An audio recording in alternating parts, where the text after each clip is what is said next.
හයි කොමුදල හැමෝටම ඉතින් අද මම ඔයාලට ගොඩාක් වැදගත් වෙන වීඩියෝ එකක් තමයි අරගෙන ආවේ. මේ වීඩියෝ එක ගොඩක්ම වැදගත් වෙන්නේ ස්ටුඩන්ට් වීසා දාන ළමයින්ට. අනිත් වීසා කැටගරි වලින් වීසා දාන අයටත් මේ වීඩියෝ එක ගොඩක් වැදගත් වෙනවා. අනිවාර්යයෙන්ම බලන්න. මේක කැනඩා විතරක් නෙමෙයි UK, USA, නිව්සීලන්ත, රොමේනියා ඕනෑම රටකට වීසා දාන්න ඉන්න අයට මේ වීඩියෝ එක ගොඩක්ම වැදගත් වෙනවා. ඉතින් අද මම කතා කරන්නේ වීසා රිජෙක්ට් වෙන්න බලපාන්න පුළුවන් හේතු මොනවද කියලා. පළවෙනි හේතුව තමයි proof of fund. proof of fund කියලා අපි කියන්නේ දැන් ඔයාලා වීසා දාද්දි වීසා ඔෆිසර් ඔප්පු කරලා පෙන්නන්න ඕනේ ඔයාට වියදම් කරන්න ඇති තරම් මුදල් තියනවා කියලා, සල්ලි තියනවා කියලා. දැන් උදාහරණයක් විදිහට ගත්තොත් ස්ටුඩන්ට් වීසා නම් දාන්නේ වීසා ඔෆිසර්ට ඔප්පු කරන්න ඕනේ ඒ අදාළ රටට ගිහිල්ලා කොලෙජ් ෆීස් වලට, යුනිවර්සිටි ෆීස් වලට වියදම් කරනවා ගාව සල්ලි තියෙනවා, කන්න බොන්න වියදම් කරනවා ගාව සල්ලි තියෙනවා, අකමඩේෂන් වලට ඔයාට සල්ලි තියෙනවා. මේ හැම දෙයකටම වියදම් කරන්න ඔයා ගාව සල්ලි තියෙනවා කියලා ඔප්පු කරලා පෙන්නන්න ඕනේ. මේ දවස්වල කැනඩාවට නම් කෝටි එකහමාරකට ආසන්න මුදලක් පෙන්වන්න ඕනේ වීසා සබ්මිට් කරද්දී. අනිත් ගොඩක්ම ස්ටුඩන්ට් වීසා දාද්දී ඔය නිව්සීලන්ත, UK, ඕස්ට්‍රේලියා මේ රටවල් වලට ගොඩක්ම ඔය සිමිලර් ප්‍රොසෙස් එකක් යන්නේ. ඒ වගේ මුදලක් පෙන්වන්න ඕනේ. ඉතින් ඔයාලට මුදල් පෙන්නද්දී මෙන්න මේ විදිහට පෙන්වන්න පුළුවන්. ඔයගොල්ලන්ගේ බැංකු පොතක සල්ලි තියෙනවා නම් ඔයාලට ඒක ස්ටේට්මන්ට් එකක් කරහා පෙන්වන්න පුළුවන්. තව ඔයාලගේ නම් බිස්නස් මොන හරි තියෙනවා නම් ඒක පෙන්වන්න පුළුවන්. තව ඔගලගේ නමින් දේපල ඉඩකඩම් තියෙනවා නම් ඒවා ලෝයර් කෙනෙක් ගාවට ගිහලා හරියට සිටිෆයිඩ් කරලා ඔයගලන්ට ඒවා වීසා වලට දාන්න පුළුවන්. ඉතින් බේසිකලි මට කියන්න ඕනුනේ දැන් පහුගිය දවස් ටිකේ වීසා ගොඩක් රිජෙක්ට් වෙච්ච ළමයින්ට හේතුව විදියට වීසා ඔෆිසර් දීලා තිබ්බේ insufficient fund කියලා. ඒ කියන්නේ වීසා ඔෆිසර් සැටිස්ෆයිඩ් නැහැ ඔයාලා මේ පෙන්නලා තියෙන මුදල් ප්‍රමාණය. ඉතින් මම ඔයගලන්ට කියන්නේ පුළුවන් තරම් ඔයාට තියෙන පුළුවන් උපරිමයටම සල්ලි පෙන්නන්න. දෙවෙනි හේතුව තමයි fail to explain the purpose of travel. ඒ කියන්නේ දැන් මේක ගොඩක් දුරට මම ඔයගලන්ට කලින් වීඩියෝ එකේදී කිව්වා SOP කියලා එකක් ගැන. ඒ කියන්නේ statement of purpose. statement of purpose. ඒ කියන්නේ මේ ලෙටර් එකක්. මේ ලෙටර් එක ඔයාලා තමයි ලියන්න ඕනේ. මේ ලෙටර් එකේදී ඔයාලා හැමදේම ඉන්ක්ලූඩ් කරනවා. හැමදේම ලියනවා. ඒ කියන්නේ ඔයාගේ වීසා ප්‍රොසෙස් එක සම්බන්ධ ඔයාගේ හැම ඩීටේල් එකක්ම ඔයා මේ ලෙටර් එකට දාන්න ඕනේ. ඉතින් මේ ලෙටර් එකේදී ඔයා විශේෂයෙන්ම දාන්න ඕන දෙයක් තමයි ඔයා මේ අදාළ රටට යන පර්පස් එක මොකක්ද කියලා. දැන් උදාහරණයක් විදිහට ගත්තොත් ස්ටුඩන්ට් වීසා නම් දාන්නේ ඔයා වීසා ඔෆිසර් ඔප්පු කරන්න ඕන ඔයා ඇත්තටම මේ රටට යන්නේ ඉගෙන ගන්න. වෙන කිසිම පර්පස් එකක් නෙමෙයි. මම මේ රටට යන්නේ ඉගෙන ගන්න. ඉගෙනගෙන ඉවර වෙලා මම ආපහු මගේ මව් රටට මගේ රටට යනවා. දෙවැනි එක තමයි දැන් අපි හිතමු ඔයාලා විසිටින් වීසා දානවා නම් දැන් අපි හිතමු ඔයාට කවුරු හරි ඔයාගේ රටේ ඉන්න පවුල කෙනෙක් ඔයාව ස්පොන්සර් කරලා ගන්නවා. ඔයා යන්නේ හේතුව දෙන්නේ ඔයා ග්‍රැජුවේෂන් එකකට යනවා කියලා. කාගේ හරි ඥාති පුතෙක් කියලා අපි හිතමුකෝ ග්‍රැජුවේෂන් එකකට යනවා කියලා. ඉතින් ඔයා වීසා ඔෆිසර් ඔප්පු කරලා පෙන්නන්න ඕනේ මම ඇත්තටම යන්නේ ග්‍රැජුවේෂන් එකකට ග්‍රැජුවේෂන් සෙරමනි එක ඉවර වෙලා මම ආපහු ලංකාවට එනවා. ඉතින් ඔයාලා වීසා ඔෆිසර්ට පුළුවන් තරම් එත්තු ගන්නන්න ඕනේ මම යන හේතුව ඉවර කරලා මම ආපහු මගේ රටට යනවා කියලා. දැන් ගොඩක් දුරට මේ දවස්වල විසිටින් වීසාත් රිජෙක්ට් වෙන්න බලපාන ප්‍රධානතම හේතුව තමයි වීසා ඔෆිසර්ට සැටිස්ෆයිඩ් නෑ ඔයා ඇත්තටම මේ රටට ගිහිල්ලා ඔයා ආපහු ඔයාගේ රටට එයිද කියලා. මොකද දැන් හේතුව විසිටින් වීසා දාලා යන ගොඩාක් මිනිස්සු කරන්නේ ගිහිල්ලා එන්නේ නෑනේ ගිහිල්ලා ඒ රටේ කොහොම හරි ඉඳගෙන ඒ රටටලා ඉන්නනේ බලන්නේ.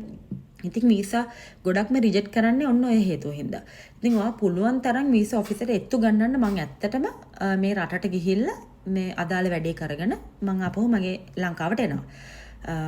තුන්වෙනි හේතුව තමයි history of travel. history of travel කියලා අපි කියන්නේ දැන් ඔයාලා දැන් වීසා දාද්දී ඔයාගේ පරණ ඒ කියන්නේ ඔයා කලින් රටවල් වල travel කරලා තියෙනවා නම් ඔයා වීසා ඇප්ලිකේෂන් එකේ හැම දෙයක්ම ඉන්ක්ලූඩ් කරන්න ඕනේ. දැන් අපි හිතමු කලින් දැන් ඔයා වීසා දාන්නේ කැනඩා යන්න කියලා. හැබැයි ඔයා කලින් රටවල් 5-6කටම ගිහිලා තියෙනවා. ඒ හැම විස්තරයක්ම ඔයා වීසා එකේ වීසා ඇප්ලිකේෂන් එකට සබ්මිට් කරන්න ඕනේ. මම මේ අදාළ රටවල් වලට මෙන්න මේ කාලෙද ගිහිලා තියෙනවා කියලා. දැන් අපි හිතමු ඔයාට ඒ රටවල් වල ගිහිලා ඉන්න අතරතුරේදී මොකක් හරි වීසා සම්බන්ධ ප්‍රශ්නයක් කියලා ඔයා ඒ රටෙන් ඩිපෝට් වෙනවා. එතකොට ඔයා කිසිම වෙලාවක ඒක සඳහන් නොකර ඉන්න එපා අලුත් ඇප්ලිකේෂන් එකේදී. හේතුව තමයි දැන් ගොඩක් අය කරන වැඩක් තමයි දැන් අපි හිතමු කවුරු හරි කෙනෙක් ඩිපෝට් වෙලා කියලා. ඉතින් එයා හිතනවා මම ඒක මෙන්ෂන් නොකර ඉන්න ඕනේ මේ ඇප්ලිකේෂන් එකේ වීසා ඔෆිසර් දැනගත්තොත් මට එතකොට මේ වීසා එක දෙන්න නැති වෙයිනේ. එහෙනම් මම මේක දාන්න නැති ඉන්නවා. එයා දැනගන්න නැති වෙයි කියලා. හැබැයි කවදාවත් මේ මෝඩ වැඩේ කරන්න එපා. මොකද වීසා ඔෆිසර් ඔයාගේ પાස්පෝර්ට් එක අතර ගත්තාම මේ ලෝකේ සිස්ටම් එකක් තියෙනවා. ඒ සිස්ටම් එකේදී ඔයාගේ පාස්පෝර්ට් එකේ නම්බර් එක එන්ටර් කරාම ඒ කියන්නේ ඔයාගේ හිස්ටරි එක ඔයාට ඒ කියන්නේ ට්‍රැවල් කරලා තියෙන රටවල් ප්‍රමාණය මොනවද? ඔයාගේ හිස්ටරි එක මොනවද? ඒ හැම දෙයක්ම වීසා ඔෆිසර්ට හොයන්න පුළුවන්. ඉතින් කිසිම වෙලාවක හිතන්න එපා මම හංගල මේ දේවල් කරලා ඔයාට වීසා එකක් ලැබෙයි කියලා. කිසිම වෙලාවක ඔයාට වීසා එකක් ලැබෙන්නේ නැහැ.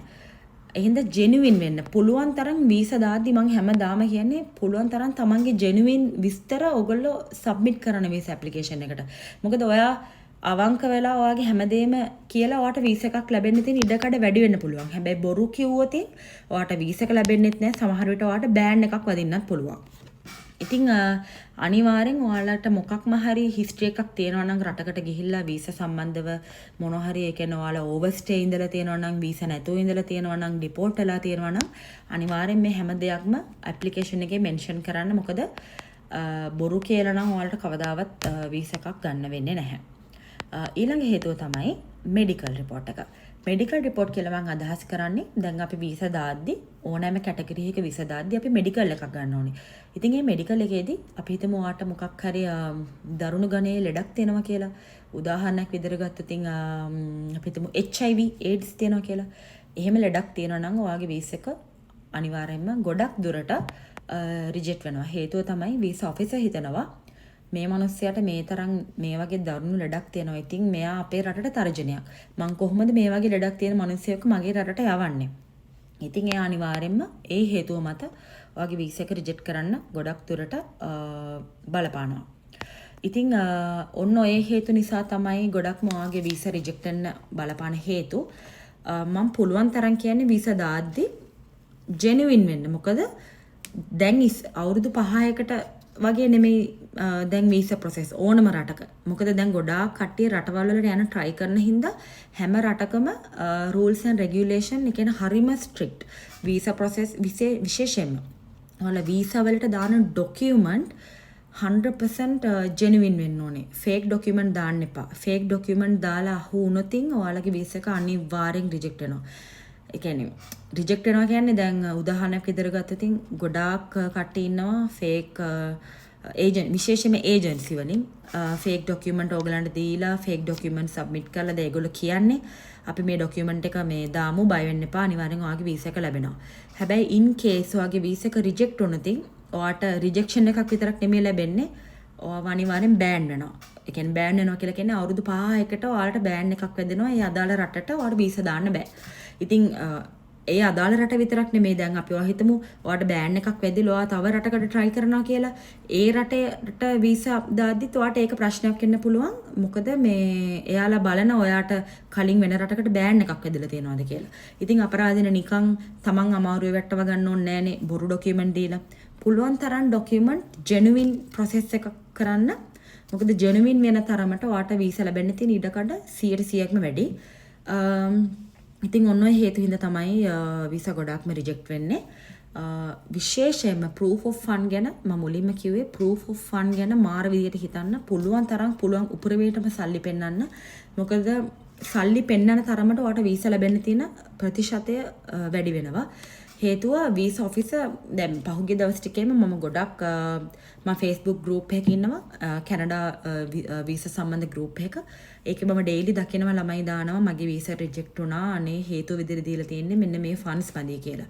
මම තව කොච්චර ෆන්ඩ්ස් පෙන්නන්න ඕනද කියලා මිනිසුන්ගෙන් ගොඩක් අය ප්‍රශ්න අහනවා. ඒ කියන්නේ ඒක අපිට මෙච්චර ප්‍රමාණයක් කියලා කියන්න බෑ. ඒ කියන්නේ ඔයාට තියෙන පුළුවන් උපරිමයටම සල්ලි පෙන්නන්න. හැබැයි ඒක ජෙනුවින් විදිහට පෙන්නන්න. ඔන්න ඔය හේතු නිසා තමයි වීසා රිජෙක්ට් වෙන්න බලපාන්නේ. ඉතින් ඔයාලට මොනවාම හරි හේතුවක් තියෙනවා නම් මොනවාම හරි දැනගන්න දෙයක් තියෙනවා නම් අනිවාර්යයෙන්ම මට මැසේජ් එකක් දාන්න. ඔයගොල්ලෝ වීසා සම්බන්ධව ඒ කියන්නේ සල්ලි පෙන්නන විදිහ ගැන මොනවාම හරි ඔයගලන්ට ඩවුට් එකක් තියෙනවා නම් තව ડોකියුමන්ට් සම්බන්ධව මොනවා හරි ඩවුට් එකක් තියෙනවා නම් මොනවාම හරි දැනගන්න තියෙනවා නම් විශේෂයෙන්ම SOP එකක් ගැන මොනවාම හරි විස්තරයක් දැනගන්න තියෙනවා නම් ඔයාලා SOP එකක් ලියලා තියෙනවා නම් ඒකේ මොනවා හරි චෙක් කරගන්න තියෙනවා නම් වැරදි අඩුපාඩු තියෙනවා නම් මට ඒක ඔයගලන්ට ඊමේල් කරන්න පුළුවන්. මට ඒක බලලා ඔයගලන්ට දෙන්න පුළුවන්. ඉතින් මට මේ සම්බන්ධව තමයි ඔයාලට අද විස්තර කරන්න ඕන උනේ. thank you so much for watching guys. Thank you.